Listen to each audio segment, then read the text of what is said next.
So I want to welcome everyone. We're excited to have you joining us today as we discuss going back to work without going backwards. Many business leaders are now shifting their attention to reopening their offices. In this webinar, we'll discuss different back office plans and how this is changing companies' technology strategies. Hi, I'm Sam Blado, CEO at Thrivion. We're headquartered in Minnesota. And I'm joined today by three other close CEO colleagues of mine from across North America. The four of us each run managed IT service companies and collaborate together in a peer group. Together we guide and support the IT strategy for over 200 companies and 10,000 people across North America. I'd like to introduce my fellow presenters and ask them, when they plan going back to the office. For us at Thrivion, this past Monday was that day of going back to the office. Dan, how about for you? We're planning to go back June 1st. Okay. Anthony? Still fluid. We're not sure yet. Up in the air. Okay. Brendan, how about you? Yeah, we're still up in the air too. We've put out a poll to our staff to get some feedback. So far, the feedback we've got from our team is July 1st or June 15th. I can share, Sam will share the results and see what all the folks in the webinar are thinking. Okay. Not too bad. Yeah, half the folks in the not sure yet category. Glad I'm in the majority. Yeah. Makes sense. It's interesting. Not many people back at work. Not that many people going back on May 15th. A lot of folks looking at June 1st. Yeah. 15% already back. Okay. Yep. All right. And so the agenda that we're going to cover is, what changes? We all learned things during this pandemic, but what changes and doesn't go back to how it was? What actually worked better that we should continue using going forward? And what does this mean for the mobility of how we work and collaborate going forward? And where does that open us up to additional security risks we should be thinking about? So I want to encourage everyone to use the Q&A section to enter your questions as we go. If we don't answer them real time, we're going to circle back to them at the end. And each attendee will receive work from anywhere checklists that you'll be able to put to work right away. Hey Sam, we already have somebody popping into the Q&A, and just a note: Michigan stay-at-home order was just extended to May the 28th. Was it? Okay. Yeah, certainly the fluidity, right, of the stay-at-home orders is going to impact when people are going back to the office. So what changes? COVID-19 has required us to challenge what was and adapt, and this adaptation forced the largest surge in technology reliance. More people than ever before work from home, many for the first time. There were 20 times more video conferences than just the month prior. We've seen internet providers become overloaded and crash due to the sheer volume of usage. And cyber criminals, seeing an opportunity with new remote access opened up, quadrupled the number of attacks. What new normal has this created in how people work? Perhaps they're thinking, I don't need to travel to hold meetings anymore. Do we still put the same value on face-to-face meetings? I can work from anywhere. Has the ability to work from anywhere now become a new requirement to keep good employees? The need for results with less supervision. How does this increase what we need from frontline workers and decrease what we need from mid-level managers? As we transition to Dan to share what worked better in this environment, we have another quick poll. How would you describe your transition to working remotely? So if you want to pop that up, we'll let you take a couple quick seconds to fill that out as we transition.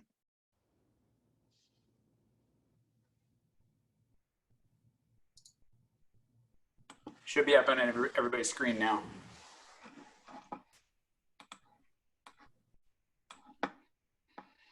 We'll wait a minute for everyone to fill that out.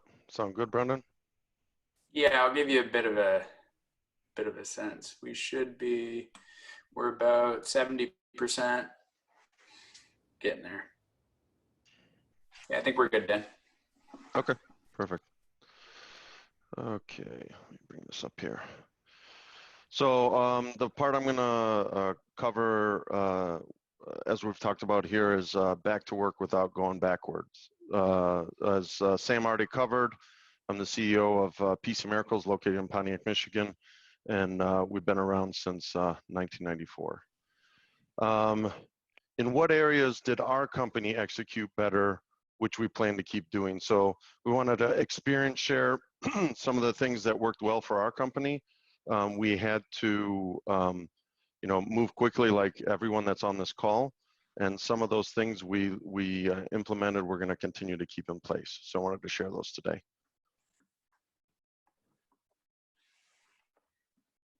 Daily office meetings via online meeting software. So our team uses for our morning huddles, Zoom. As you'll see here, not every one of our morning huddles actually involves alcohol, but we do a happy hour with some of our teams. This was Cinco de Mayo, so we made sure to involve everyone for that event. We kicked that off at 5:30, but we still use the same platform, and it actually has been working well to help us keep our culture going and so forth across our team base. And then, like I said, we use Zoom, some other companies, and even we use Teams also for doing some more one-on-one, but you can really use anything you like. Another change that we're implementing that we put in place was more remote client meetings. So all the meetings that we actually had already scheduled previous to this, we've moved them over to using Zoom or Teams. Same with prospect meetings, that's worked well. We see that we're going to be continuing to use that, excuse me, moving forward for those types of functions, because we're seeing where we can be more efficient with client meetings, sometimes for the client's availability. Sometimes before in the past, they might be at their own meeting and then they'd have to race back to their office to meet us for the meeting that we coordinated. So we're going to leave that out there as a viable thing to keep moving forward. Next area, so we improved on our KPIs and our performance monitoring. So a little bit of example there is we had many team members that were more working in the office, and we've been a culture of KPIs for many years now. But really what we've been focusing on is seeing what change and what trends we saw in the KPIs as everyone's working from home and what we can learn from those. So that's helped our management team really adapt and give feedback to the team members with them working remotely, because it is a change for them. Service team members, they had to pivot and work in other departments. So a lot of IT companies across the country, when this change happened, their requests for service, ours tripled. So we had to have team members from other departments come in. So the nice thing about that, as you'll see in my next bullet, is it allowed us to implement some more cross-training in different service areas. And we're going to continue to do that in order to make us a more nimble company moving forward. And then ability to focus on work improved in most cases. And why we say that is we have things like we're not having to deal with some of the delays of people trying to gather for a meeting and so forth. Now it's in Zoom. The other thing is we're finding that we're much more regimented in working from a structured calendar and so forth. So that's worked well for our team. Next one. So our communication has this whole situation forced it to improve. So originally we didn't meet on a daily basis, but now we're meeting every morning for a daily huddle. And initially there was a little bit of a pushback on that, but we're following a structure of just reporting on the 3 things that we accomplished yesterday, which were the most value to the company, and then what are the 3 things that we're focusing on today. The thing that I find value in it as the leader is really looking at that and going, oh, I didn't know that was going on with that account, and understanding, and I can just hop off of that huddle and ask quick questions so we can deliver a higher level of service. Less commute time. So in some markets right around the country, you have a shorter commute time. Some you have more. I think the average commute time in Michigan is around 30 to 45 minutes. And so sometimes that can add frustration. So we're going to be looking at actually adding some more ability to have people maybe work from home 1 to 2 days a week as something moving forward. And by doing so, we'll obviously reduce the commute time. So what challenges did our team members face that caused them to not to perform as well with based on the remote restrictions? So I wanted to share some of those. So we basically, it's very efficient for us to do on-site service calls, and sometimes we've had to really pivot in that area. So overall coordinating it and has been a challenge, but we've gotten through a lot of that. And then the reason we picked Pontiac for us, our service area, it's very centralized, so it makes it very easy for dispatching. And then when clients have an immediate need that's of an emergency nature, we can usually get there quicker. But sometimes with working remotely, we're having to determine that it is for sure an emergency issue and then dispatch from a team member's home, which has created some longer travel times. Another challenge, as you'll see here, so this is pictures from our team member, Rick. So he's in our sales team, business development team, and you'll see right there. So the good is on the right-hand side. That's his home office. And when he would work remotely, it worked out well. It's structured great. But then when this happened, his wife had to work from home too. So he was a nice husband and gave her the good office, and he moved down to the basement, which is the picture on the left. So Rick's been coming into the office more. We're totally social distance and so forth in that area. But some of the other things we saw is uncomfortable work areas, slow internet, lack of redundant internet, which is common at home, which has caused people to have to come into the office and so forth when they lost power, and lack of battery backups to protect them from those brownouts and so forth. And then, as we all know, we've probably all seen it, the pets, the kids, and the spouses. I put spouses there because it's funny, because I think they're almost sometimes worse than the kids, in my opinion, because they're like, you're home, can't you talk to me? So we've had a bit of fun around here with that. So my wife doesn't want to talk to me. I don't hear the same thing. Well, that's another issue, Brendan. Okay, so what other challenges? So this isn't pictures from our team, but I'm sure you've seen things like this where clothing optional. So our teams are always fully clothed. We just want to make sure everyone's aware of that on this event. I can't speak for the other 3 companies on this meeting, even though I know their organizations quite well. And then mass chaos. So in the early stages, I'm sure everyone saw it. It's a problem with who's muting, not muting. There's always that one person that doesn't know how to mute, and it just causes a lot of problems. So we've improved that quite a bit. Roles that worked better and roles which didn't. So for the first week on most of the roles, there was a big impact. I'm sure a lot of organizations saw this, because we had a segment of our team members that were used to working from home or had a proper home office, but a good portion did not. So we had to get them up to speed. They had equipment that was provided from us, but it wasn't something that they would regularly use for like an 8-hour period for, a whole day or multiple days. So we had to get some things addressed there. For most part, we had, the client-facing roles were able to maintain, everything that we needed to. We did get that huge hit of additional work. Roles that had some challenges: bookkeeping, receiving packages that still come in the mail, administrative roles. We still have materials that still need to be prepped and so forth, and I had to have team members come in and out for that. Hardware deployments, which obviously is self-explanatory. And then I'm sure for most of us on this call and people attending, business development kind of came to a halt, and we had to pivot and reinvent the way we did business development. So that was interesting. And that's it for me. So you want to throw up the next poll there, Brendan? Yeah, just before we go on to the next poll, Dad, I'm sure everybody's seen the results, but I thought it was interesting just to mention them. A good chunk of folks had a bumpy time. almost half the audience. And there was a question about the size of our audience. We had over 100 people register for this webinar. We have about 70 folks, a little over 70 folks that are on right now, with people continuing to join. So about 46% had a bumpy time going to work remotely. 6%, I'm feeling for you, 6% still working on it. But good to see 43%. It was awesome. And there were some people that were already working remotely.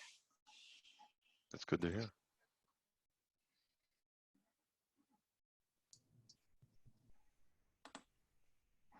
Okay.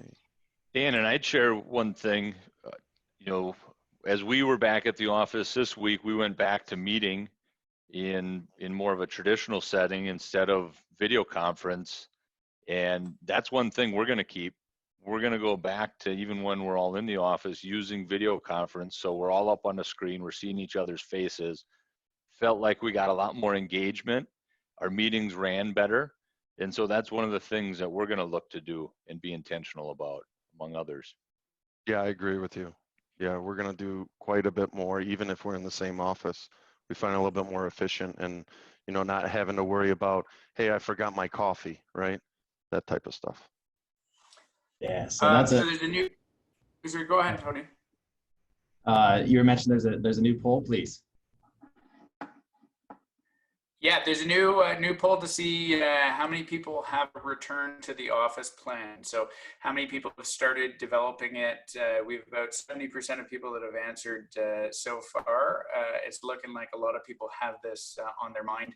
Just one other thing that I wanted to remind everybody: if you have a question, please put it into the Q&A tab, and we'll either answer those questions as we go, or we'll have some time at the end to get those questions answered. So, Tony, I'll give you a sense. I'll just publish the results of this poll. I think we have about 80% of people that have answered. There you go. Works. Yeah. So good information, Dan. Thanks for sharing that stuff, and it's kind of a good segue into what our next steps look like. So, as we're getting back to work. So I'm Tony Chiappetta from Southern California. Excited to be here and to share some of the thoughts and ideas we had with you guys. So as we're getting back to work, it's coming with some mixed emotions. So I think there's a lot of excitement that's out there of people ready to get back to normal, and people that were at first excited about not having to go to the office are ready to get out of the house and get back to a social workplace. But it's a mixed bag, because there's also some fear out there of, you know, potentially there's a second wave. There's a lot of uncertainty, and we don't know. But as an employer, we have to understand that these emotions are in the workplace, and we have to accommodate and be there for our staff so that we can work through these things, so that they can stay productive and feel safe in our environment. So, with the new guidelines that are out there to keep social distancing at work, there's some challenges. You know, not everybody's set up to be 6 feet apart at all times in their office place. Conference rooms are in some cases too small to even enter with multiple people. And so while there's challenges, there's also some pretty awesome opportunities that we can look at to take advantage and change the way that we're doing things, so that we can be more productive. So some of the things that I wanted to share with you today is as we talk about mobility and collaboration, how can we access our apps and data quickly and consistently? So we have them at our fingertips, and it's easy to train our staff where they feel confident in it. And how do we meet more efficiently without the conference room? So I'm going to jump into what mobility means and just go high level and just try and keep it simple. When we say mobility, all we mean is having the ability to access our applications and our data from anywhere, from any device, confidently. So it's easy to access, so our people feel good about it, and securely. As Sam alluded to earlier, there's some nefarious activity that's going on that's really trying to take advantage of the situation with some less secure measures of working from home. So, you know, when I break down the difference between accessing and mobility with accessing applications and data, I'm going to start with accessing our applications. So there's really two different types of apps. There's web apps, which we access from a browser, things like Salesforce or NetSuite. or even think of just online banking. It's an application that's accessible to us from anywhere. And these are easy to access no matter where you are. And that's contradicted by legacy apps. And what I mean by legacy apps is something like Sage, your accounting software that's running on a server in the office. Maybe it's your QuickBooks Enterprise, or any other software that's running on a server in the office that you have also an application installed on your computer and you use to access that application, that data, by going to the server. So we're going to title those legacy apps and put a name on that, and just call out that it can be challenging to access these applications remotely. So just trying to connect to them over a VPN from time to time. So you have to make sure, as we all scuttled to get access to our applications as everybody started working from home, some people went the route of VPN and maybe they found it was slow, so they would switch and start using something like TeamViewer or LogMeIn to remotely access a desktop. Others couldn't do that because they only had a laptop, so maybe they used a terminal server, and there was this hodgepodge way of different people, sometimes within the same organization, accessing their applications in different ways. And so that presents a really good opportunity for us to standardize. And there's ways to do this, and we call it our modern access to applications. And really what we're trying to accomplish with that is just accessing your application, these legacy server-based applications, the same way, whether you're inside the office or outside the office, no matter where you are, being able to access them in a common method that everybody uses. Making sure that it's secure, and obviously we want it to be very easy for our staff. That's the key, because if we're training our people, we want them to feel confident about their ability to work. I'm going to give you an example of this, of how we've seen ourselves and a customer of ours go to this modern access. So there's a solution by Microsoft that's tailor-made for modern access. And this is just one example, but Microsoft has created a solution that's just for organizations to be able to access their legacy applications in a more modern way. They handle all the heavy lifting. They do all the security, all of the high-level technical connection brokering and things. They take all that off your plate and they just present it as a service. It's called Windows Virtual Desktops.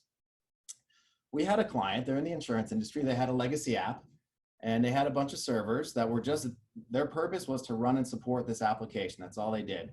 And for these servers, they were paying over $300 a month just for backups. Now, they had a really great backup system. It was this appliance, and you backed up all the servers to this appliance, and it sent it off to the cloud. And if the servers went down, the appliance would allow you to run the servers on them. And it was a really nice, sophisticated, awesome backup and disaster recovery solution, but they were paying $300. The application was only used during business hours. It was pretty much an 8x5, maybe 10x5, because people come in a little early and a little late. What we're able to do with these old antiquated servers running this legacy app is just move them over to Windows Virtual Desktop. It's purpose built, like I said, to replace these on-premise apps. It works from any device, from any location, and it's really integrated nicely into Windows 10. So it looks and feels like the application is running straight from your start menu, but it works from a Mac or an iPad as well. So now that once we moved them there, they were able to access their applications, whether they were in the office or out of the office, securely and easily across every device they had. And because they were only running it 10 hours a day, 5 days a week, it actually cost them less per month than the cost of their backup solution. So I just want to throw this out there, because modernizing doesn't mean that you need to pay more oftentimes. And when you look at it with the right strategy, the opportunity exists for us to leverage this situation to say, maybe we should reevaluate the way we're doing things. And when you do so, there's some there's potential not just to save costs on the hardware, software, cooling, management, maintenance, and buying a server, but the monthly cost as well of just maintaining these things. So I'm going to move over to, so that's applications. I'm going to move over quickly to files.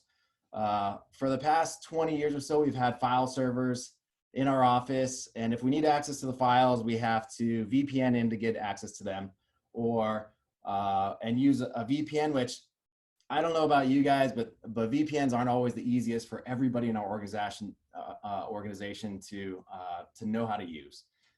Supporting and maintaining them takes hardware and software and training. But everybody needed access to files, and there was security that's on the file server when the files are in there. But once we moved the files if people took them home and put them on their desktops, all that security went away. So we had to make sure that we had a solution that ended up being very complicated if we had the file servers on premise.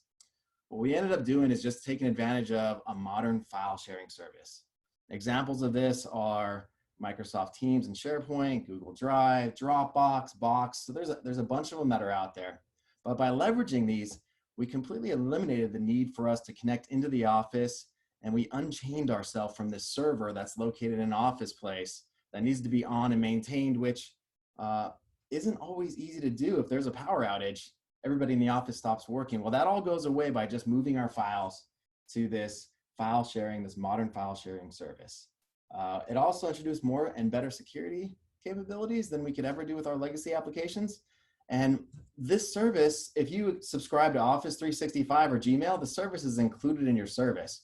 So you can literally replace your file server and move to something you're already paying for without incurring other costs. And so that was a big play for us to help people with their mobility. Now they have access to their apps. Now they have access to their files from anywhere. And that really helped it with the transition, not just as they transition, but also as they're able to find that they're a lot more productive because they can access their information from anywhere. So, so that's the mobility side. I'm going to move over to collaboration. And when I say collaboration, obviously it means working together in an effort to be more productive. So as we come back into the work and we have these social distancing guidelines in place, it brings with it some different ways that we have to accommodate. So we might have, because of the way our office is laid out, we might have different schedules for different teams. Some people might come in on different days. Some people might come in different hours of the day so they can keep the spacing available. But there's also challenges like if we're going to meet in a conference room and our conference room isn't that large, it's physically impossible to stay 6 feet apart. So, so as I was thinking about that and trying to put together some ideas for everybody, I was really just, I don't know if anybody here, raise your hand if you have not been on a video meeting over the past month. I think, has anybody, like I've been on like about 3,000 of them. And it was great because I got really comfortable. I'm not a millennial and I didn't feel necessarily super comfortable sharing my video with everybody as I started this process. And there's no shame in that. It just took me a little bit of time to get comfortable in that environment because I didn't grow up in this digital age. And so what started happening is I started learning that, man, I can start meeting and having these video meetings and feel comfortable as I got used to it, and realize that I started having that same type of feeling on a face-to-face as I would when I would, like to Dan's point, travel out to go meet with somebody. So, and so we started incorporating that, and you can too, where we can learn from what we just experienced to incorporate these new methods of meetings as we move forward and take this opportunity, instead of going to the conference room, even if we're in the office now, it sure does make a lot of sense to meet and talk as a video conference from our desk. We're not wasting time as we move from from our office to the conference room and undocking our laptop and trying to get settled or trying to wait for people to log into the conference room PC. And then waiting for people to go get their coffee or forgot they needed to use the restroom. And now we got 5 people in a conference room waiting. So all that stuff kind of went away because now we were able to just have a really quick face-to-face meeting. And as we got comfortable doing this in meetings, we started realizing instead of walking down the hall, I could just click this button and have a video meeting with folks. And it started improving our interaction just when it's not necessarily a meeting, more of an ad hoc, hey, I got a quick question, and being able to have a face-to-face, sharing documents together, looking at things working together, where previously we had to be hunched over with one person typing. Now we're both in a video chat working on the same document simultaneously. And while the tools were available before, we started using them and getting much more comfortable with them now. And it's becoming more and more part of our daily workflow. And it's had a big impact. And we're seeing that with a lot of the organizations we serve as well. So as we look to collaborate, I put a quick little toolkit together of things that are must-have. So through this process, I would encourage everybody to get a webcam for everybody that works on a computer in their organization. Give them the ability to have that face-to-face, to cut down that time of walking around trying to find that person and instantly communicate with a personalized approach that you can now collaborate together. And for a little bonus, there's something called Windows Hello if you've got a Windows workstation. if you get your camera certified to work with Windows Hello, you'll be able to log into your computer just by using biometrics like your face, just like your iPhone or your Android does. And it's really handy for saving a couple minutes every time you walk away from your computer for 15 minutes, you get locked out. I know that's a bugger for me.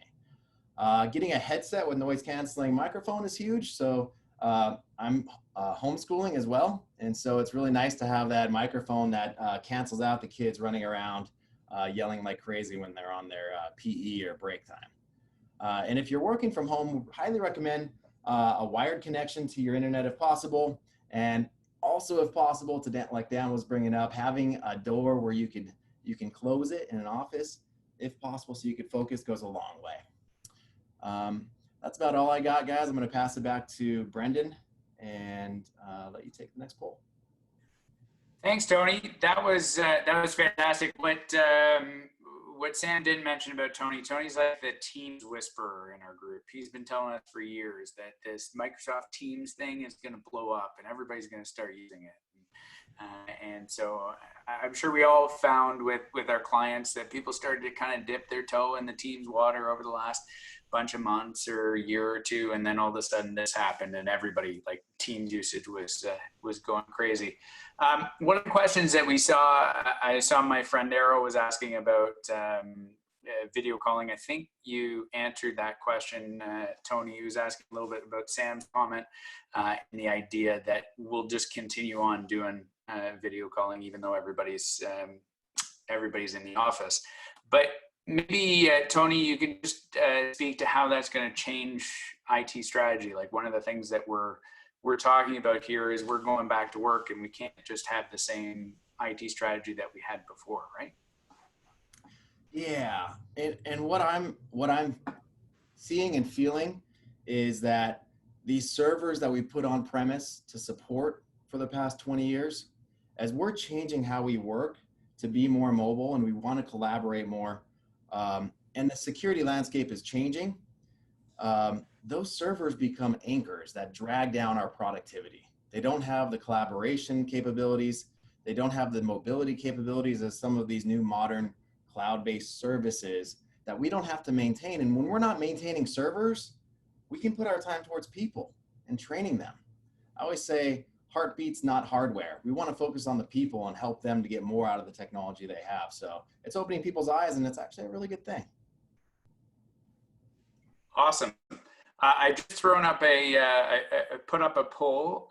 We've had about 64% of our audience has responded to the poll yet. I'm going to talk a little bit about cybersecurity, and it's interesting, the context of it. We have almost 50% of the people on the webinar feel less confident when it comes from security. They've either not thought about it or they're feeling a little less confident. Not many people are feeling more confident. So I'll leave that up there for a moment, and then I'll publish the results. So what we're dealing in this new landscape now, that with people working remotely, we had all those cyber threats out there before, and we had all this sort of increasing wave of cyber threat, cyber criminals, that sort of thing, and then all of a sudden everybody's working at home, and the threats have multiplied. It's been exponential. As Sam and Dan and Tony alluded to in their presentations.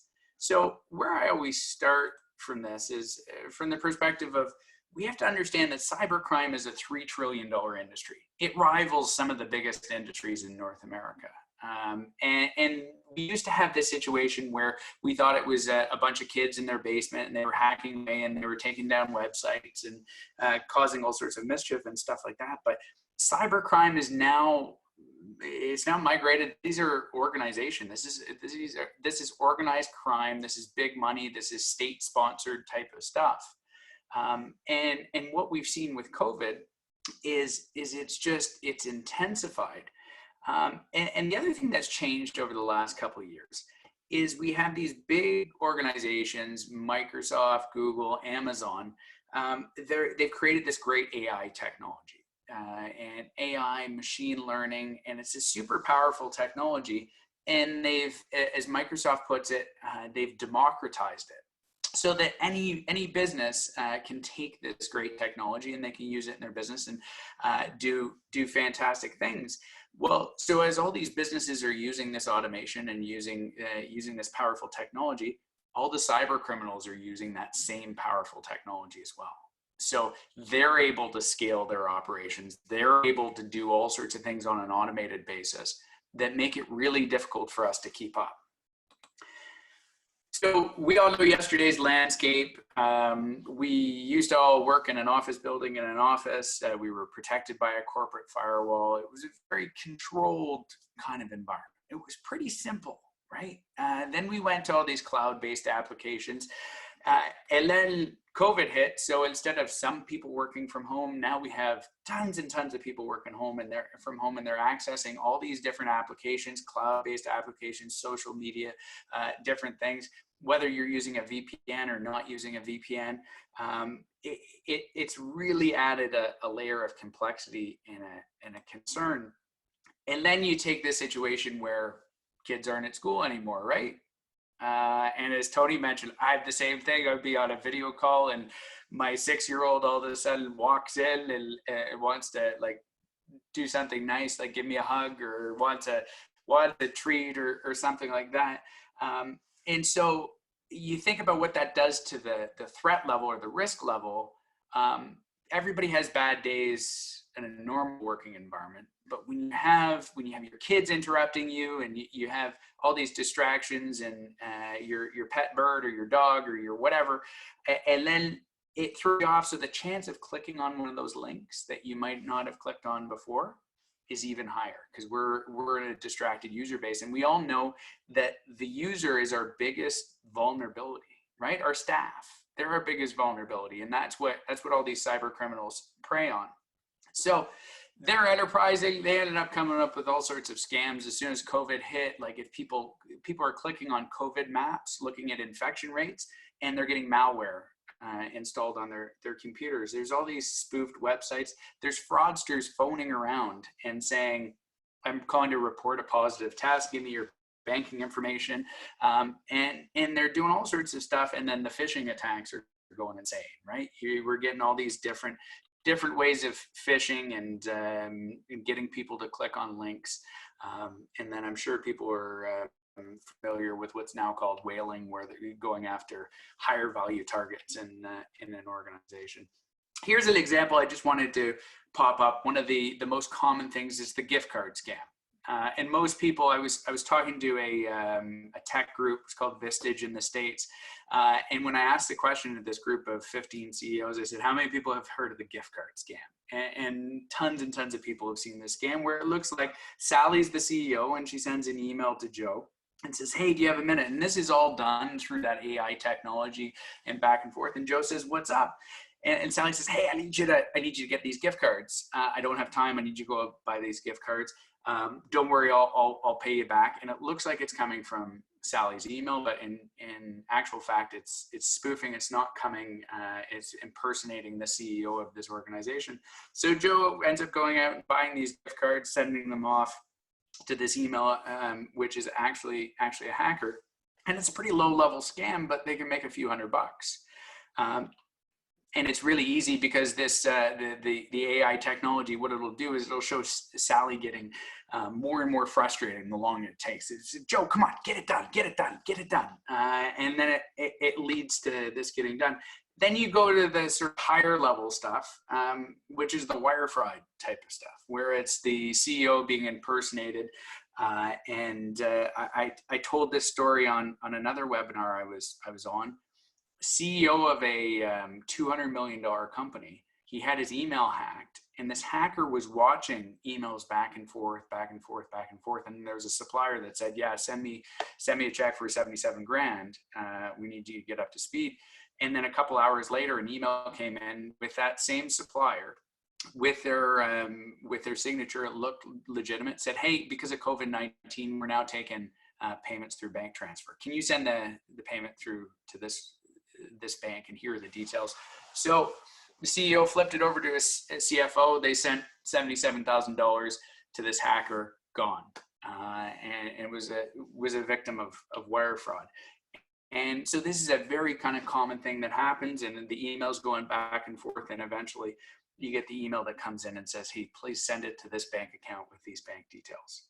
The Make-A-Wish Foundation down in the States, a few months ago, they discovered that somebody had gone into their website and had used an exploit. I believe it was a WordPress exploit.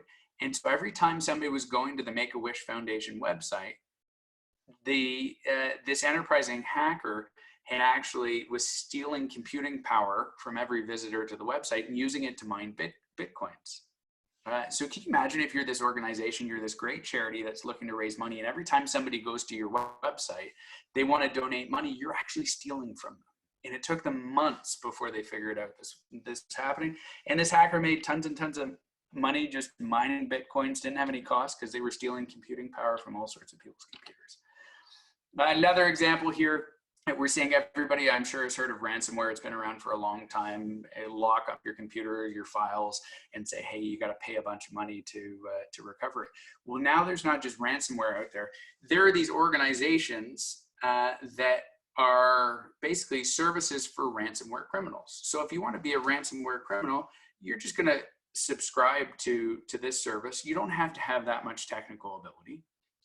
It gives you access to it, just like a business, right? It gives you access to this great dashboard, allows you to build your own custom ransomware variant, so you can get a little bit your own ransomware secret sauce. You can track your activity, and you look at it. It's a great back-end service. It's not detectable. They even process the payments for you.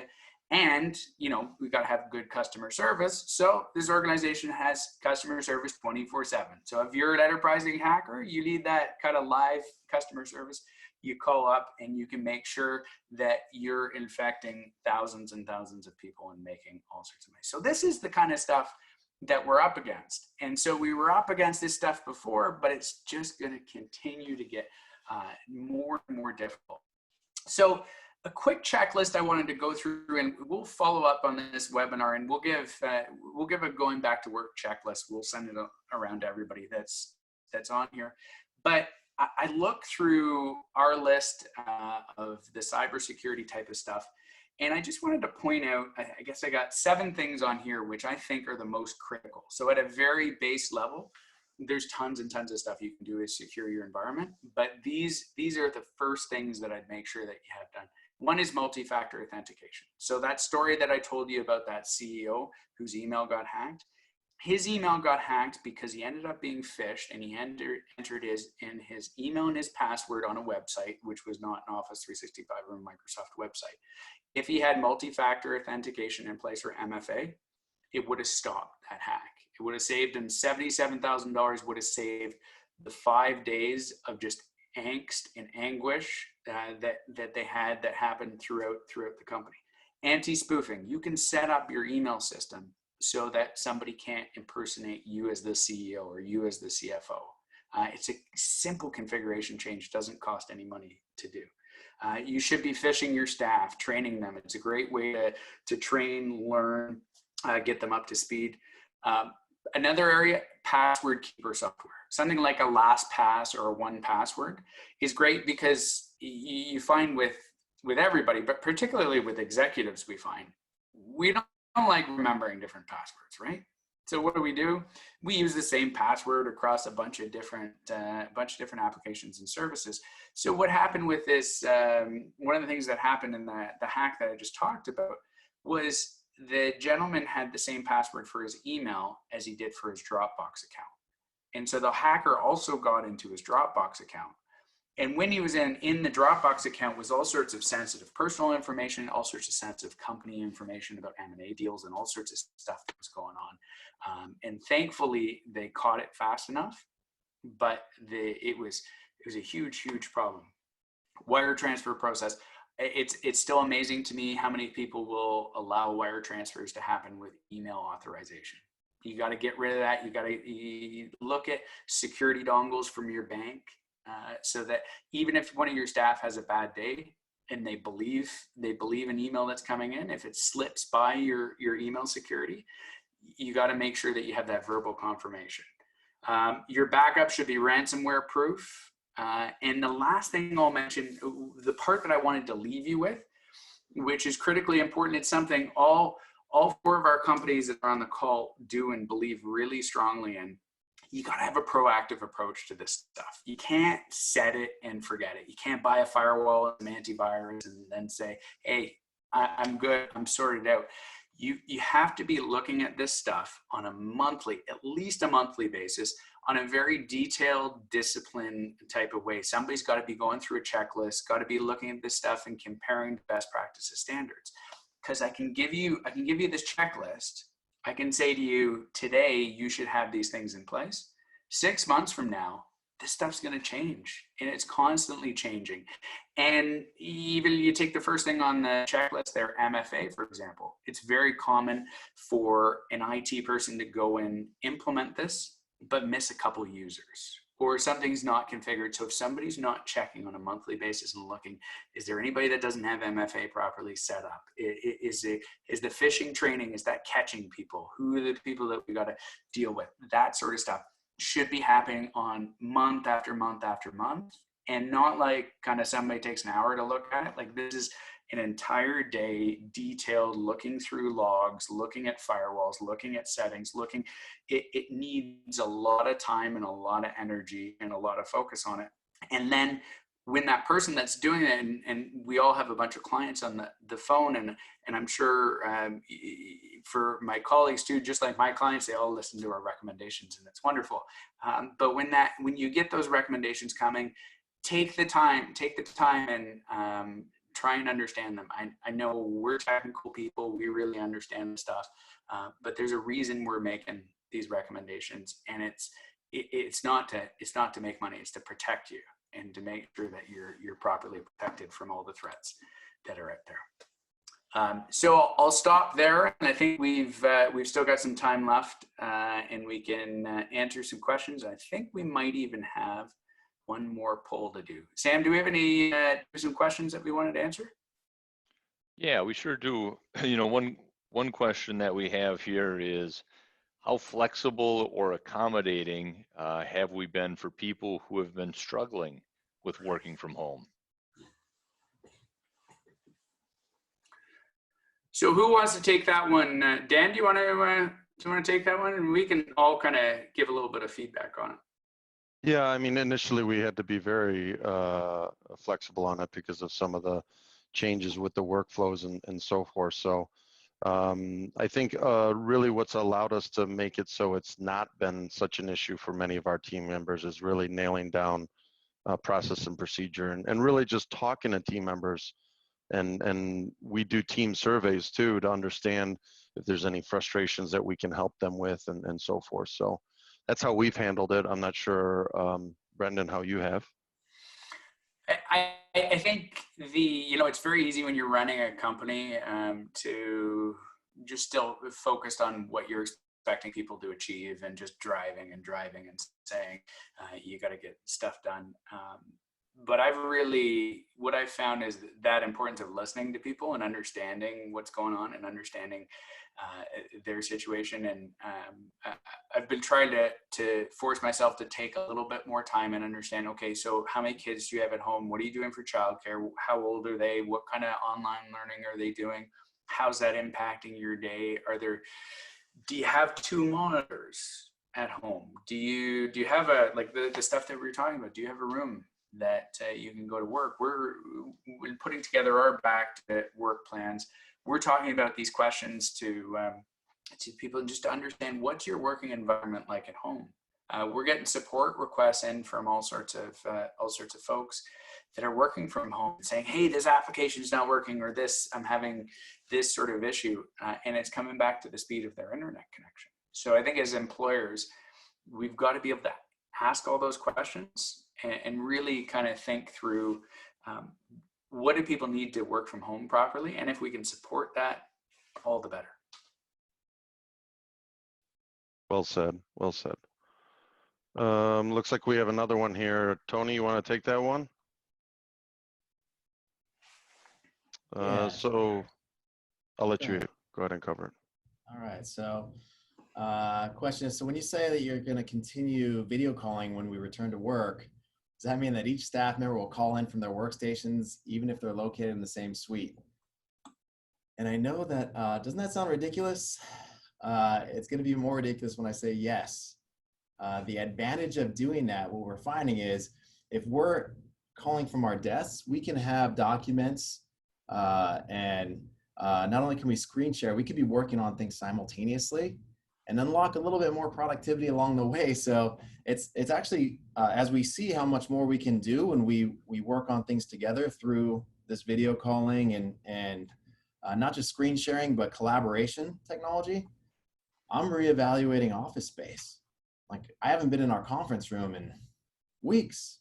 I don't see us going back there anytime soon. Do I really need all this office space? Can I put that towards something else that benefits our employees or gives us a better competitive edge in the marketplace? I think so. It's just kind of sitting there. So I think in the conference room you should open a bar. That would be helpful for your employees. 5:30, you know. The picture of your morning huddles with everybody popping up. Why not? Has anybody seen those? Has anybody seen those infographics that talk about what's gone up in COVID-19, like sweatpants, coffee, alcohol, and what's gone down, driving and commuting and stuff like that? We had another question, and I don't know if anybody who wants to take this, just about when people are part of the go back to work plan has to be doing these check-ins with staff about temperature and COVID type of any symptoms, runny nose, fever, have you been in contact with anybody? There's a technology component there, and I don't know if anyone wants to jump in and talk a little bit about where that can fit in with a technology strategy.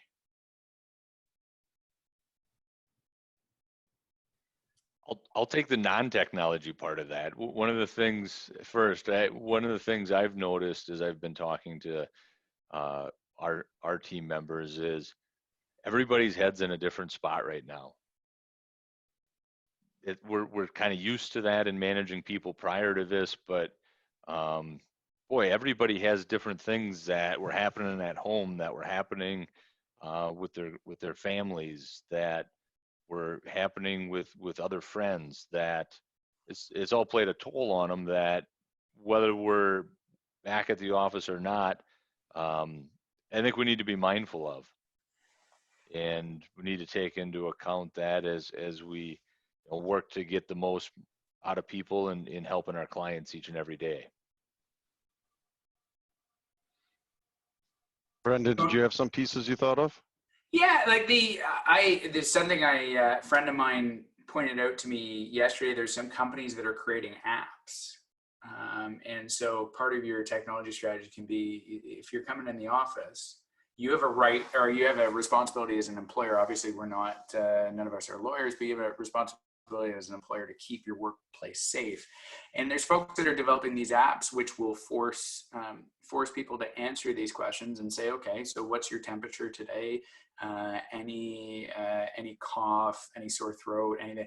And that sort of standard, I'm sure it's going to be different with every business, but what's that standard list of questions that you want people to ask? You can use technologies that you already have in place. In the Microsoft stack, for example, it's in the Google stack too. Microsoft Forms, for example, you can have a form that you have everybody fill out. They can fill out on their mobile device. They can fill it on their computer. Just you come in every day. Hey, just want to do a quick check and make sure the environment's safe. And I just think that's the kind of stuff that we're going to have to start incorporating more and more into these technology strategies. So we can't just be doing the basics like, hey, replace a bunch of hardware and do all the obvious stuff. We got to start looking at what technology do we have in place. None of us are surrounded by reams of money, except for maybe Sam.